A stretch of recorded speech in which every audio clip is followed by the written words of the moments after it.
Man, I just gotta, get some facts straight out here, man. I hear, a couple of hoes always got my name in their mouth, putting out some false information. One is Gary Russell. He's a hoe ass little dude. Two is Ray Robertson. He another hoe ass dude. Attention seeking ass females.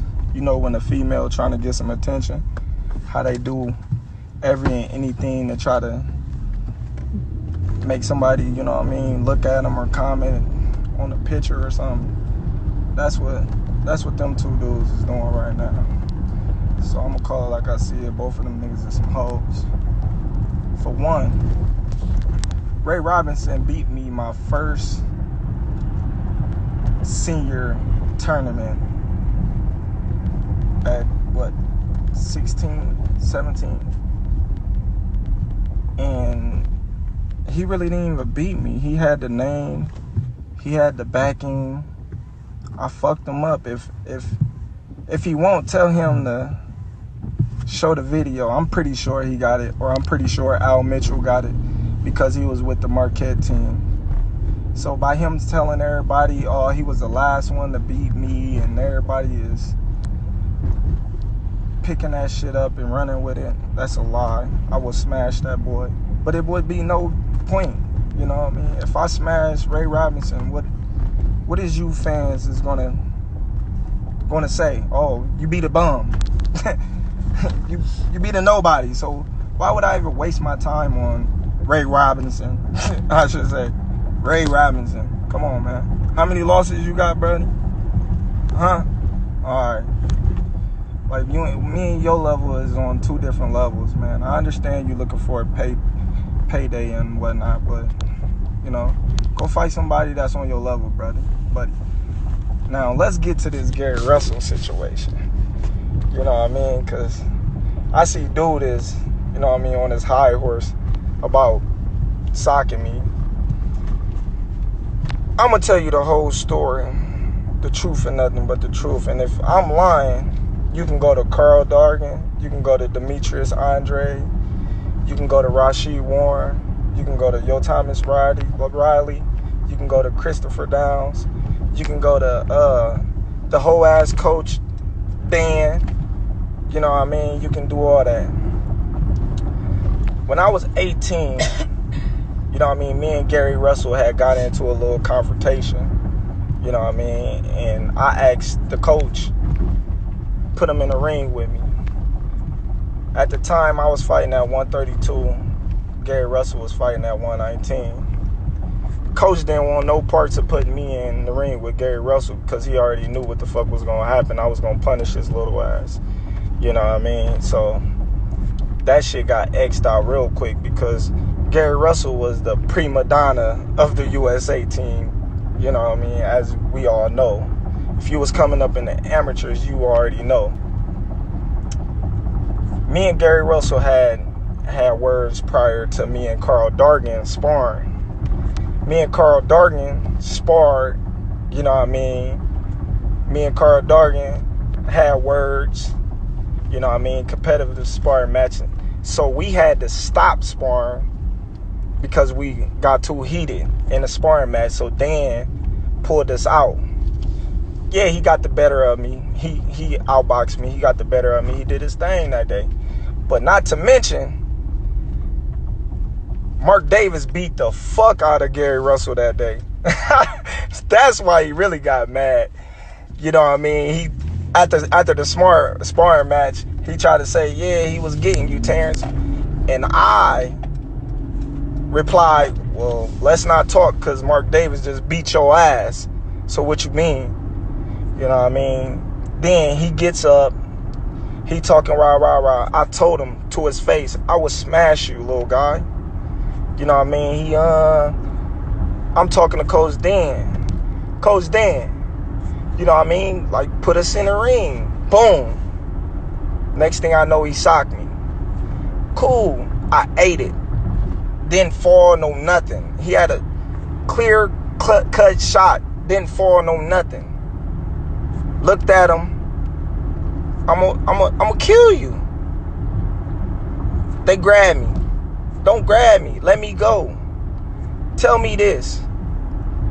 How can a person that's not even on the team, he wasn't in the Pan Am, he wasn't fighting in the Pan Am, how can a person that's not even on the team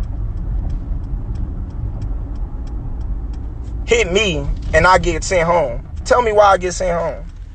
Why I get kicked off the Pan Am? I was number one in the nation at that time. I was number one USA dude. Why did I get kicked off the team? He's so rah-rah, he's so tough. Why did they send me home and kept him there? These is questions that we need to be asked. Because they knew I was going to fuck his little ass up. And he talking now, if I don't like what he's saying, then he'll come up to 147 and fight me. I laughed at that shit. Like, dude, we don't even gotta fight in the ring. You socked me off guard and couldn't even drop me. If we was to fight right now on the streets, I'll break your fucking neck. And that's on my kids. And you know it, I know it, and the whole world know it. And I'm not talking about no fighting in the ring. If me and you was to fight outside, I will break your neck.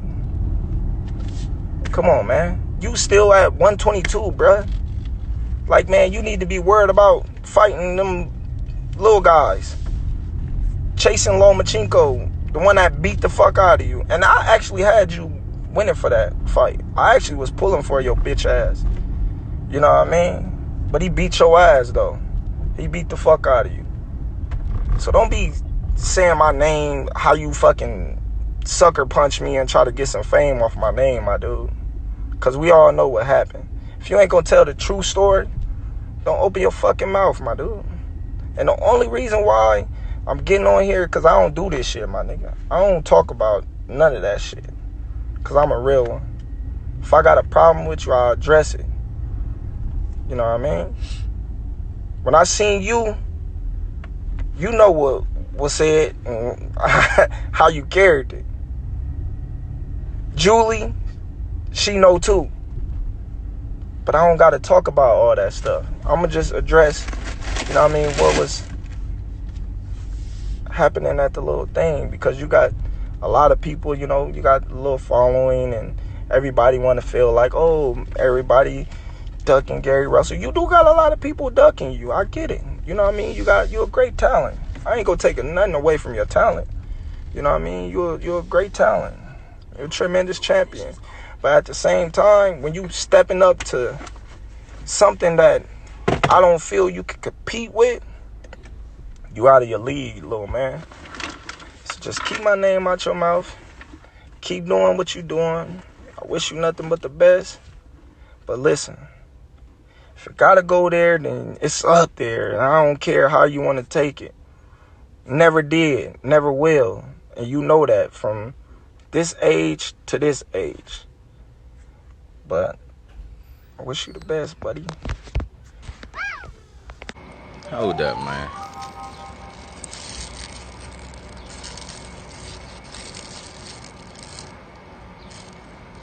Hey, this shit crazy.